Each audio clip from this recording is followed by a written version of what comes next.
अकोल्यामधून आपल्या प्रतिनिधी वर्षा मोरे आपल्या सोबत जोडल्यात। वर्षा, अकोल्यामध्ये आता मतदानाला सुरुवात झाली आहे, कशा प्रकारचा प्रतिसाद आहे मतदारांचा? अकोला लोकसभा मतदारसंघासाठी आज मतदानाला सकाळी 7 वाजल्यापासून सुरुवात झाली आहे। आपलं मतदान करण्यासाठी मतदान केंद्रावर मतदार दाखल झाले आहे आणि मतदानाचा हक्क बजावत आहे। सकाळपासून मतदान प्रक्रिया अगदी शांततेत सुरू झाली आहे।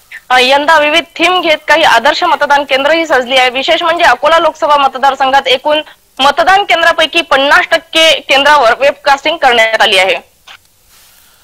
प्रशासनाकडून कशा प्रकारची खबरदारी अकोल्यामध्ये घेतली गेली आहे? प्रशासनाने जे आहे ते पोलीस बंदोबस्त चोखपणे लावलेला आहे आणि वैद्यकीय सेवा सुद्धा त्यांनी उपलब्ध करून दिलेल्या आहेत। जगदीश जी, धन्यवाद वर्षा दिलेल्या या माहितीबद्दल।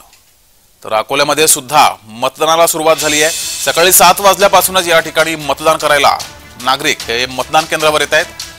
चांगला प्रतिसाद हा अकोल्यामध्ये सुद्धा दिसतोय। तर राज्यात 8 मतदारसंघात मतदान पार पडत आहे। या 8ही मतदारसंघात सकाळी 7 वाजल्यापासून मतदारांनी मतदान करण्यासाठी रांगा लावल्यात। अमरावतीत मात्र 2 मतदान केंद्रांवर 15 मिनिटे मतदान यंत्र हे बंद असल्याची माहिती सुद्धा समोर येते आहे।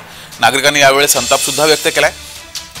तर दुसऱ्या टप्प्यातील मतदानाला सुरुवात झाली आहे। सकाळी 7 वाजल्यापासूनच मतदानाला सुरुवात झाली आहे।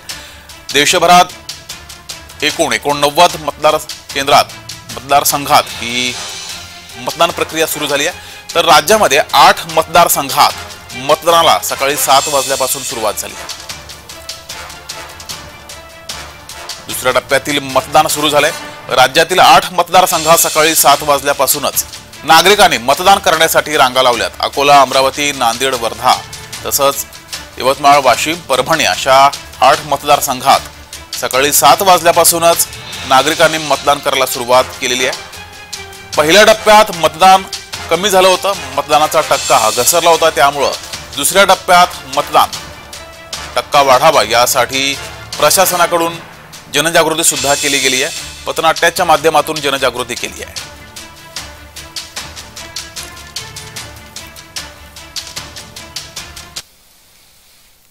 बुलढाण्यामध्ये मतदानाला सुरुवात झाली आहे। ज्येष्ठ नागरिकांनी मतदानाचा हक्क बजावलाय। तर बुलढाण्यामध्ये सकाळी मतदान केंद्रावर गर्दी कमी असते आणि यामुळे ज्येष्ठ नागरिकांनी सकाळी मतदान केंद्रावर येत मतदानाचा हक्क बजावलाय। बुलढाण्यामध्ये सकाळपासूनच मतदानाला चांगला प्रतिसाद मिळतोय।